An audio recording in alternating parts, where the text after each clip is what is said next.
আলহামদুলিল্লাহ, আল্লাহ পাক রব্বুল আলামিনের সবচেয়ে বড় নিয়ামত হলো এই সাগর। দেখুন, সুবহানাল্লাহ, কত সুন্দর সুন্দর ঠান্ডা বাতাস। সুবহানাল্লাহ, সুবহানাল্লাহ, আল্লাহ শুকরিয়া আদায় করুন।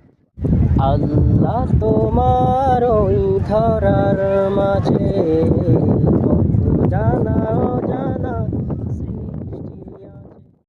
আসসালামু আলাইকুম রহমতুল্লাহ। প্রিয় বন্ধুরা, যারা সব সময় সত্য কথা বলে তাদের সম্মান কখনো কমে না, সম্মান বৃদ্ধি হতে থাকে। এই পৃথিবীর মালিক হলেন আল্লাহ, অথচ সেই আল্লাহর ইবাদত আমরা করছি না। কত বড় বোকা আমরা! আল্লাহ আমাদের সবাইকে বুঝ দান করুক। যারা সব সময় আল্লাহর ইবাদত বন্দিগি করে, তাদের ধন সম্পদ না থাকলেও অন্তরে একটা প্রশান্তি লাভ করে। তাই আসুন, সব পৃথিবীর সবচেয়ে সৌন্দর্যময় বস্তু হলো ফুল। আল্লাহ আমাদের জীবনকেও ফুলের মতো করে দিক। সুবহানাল্লাহ। জীবনকে ফুলের মতো সাজানোর চেষ্টা করুন। আল্লাহর কাছে বলুন, হে আল্লাহ, আমার জীবনকে ফুলের মতো সাজিয়ে দিন। তবেই ইনশাআল্লাহ ফুলের মতো জীবন একদিন হয়ে যাবে ইনশাআল্লাহ। প্রতিটা মানুষই ভালো কিছু চায়, কেন জানেন? সবাই ভালোর পাগল, কিন্তু ভালো কিছু পায় না কেন জানেন? তার অন্তর ঠিক নেই, এই কারণে। তাই অন্তরকে ঠিক করতে হবে, আর ভালো কিছু আল্লাহর কাছে চাইতে হবে।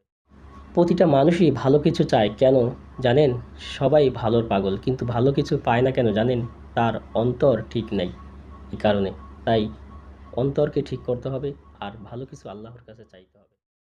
যারা মানুষকে ভালোবাসে তাদের ইহকাল এবং পরকাল উভয়কালই সফলতা অর্জন করবে ইনশাআল্লাহ। যে ব্যক্তি মানুষকে নিঃস্বার্থভাবে ভালোবাসে, ওই ব্যক্তিকে আল্লাহ বেশি ভালোবাসেন। তাই আসুন আমরা মানুষকে নিঃস্বার্থভাবে ভালোবাসার চেষ্টা করি।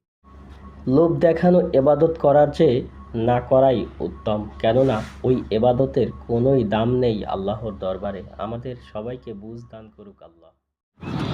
কেমন করে ঘুমাও তুমি, কেমন করে ঘুমাও তুমি, ফজর করে কাজা,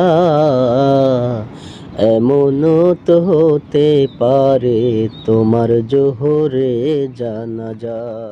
তোমার আসসালামু আলাইকুম রহমতুল্লাহি ওয়া বারাকাতুহু। প্রিয় বন্ধুরা, আমরা আল্লাহ পাক রব্বুল আলামিনের কাছে সব সময় দোয়া করব যে যেন আল্লাহ পাক রব্বুল আলামিন আমাদেরকে এমন কোনো পরীক্ষায় না ফেলেন যেই পরীক্ষা থেকে আমরা উত্তীর্ণ হতে পারবো না। তাই আল্লাহ তোমার বুকে রাখো আল্লাহরই ভয়, আসবে না কোনো দিন কোনো পরাজয়।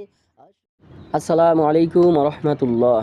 প্রিয় বন্ধুরা, আমরা বান্দার কাছে সাহায্য চাইব না, সাহায্য চাইব আল্লাহ পাক রব্বুল আলামিনের কাছে, যিনি এই সমস্ত কুল কায়নাতের মালিক। তার কাছে কোনো কিছুরই অভাব নেই।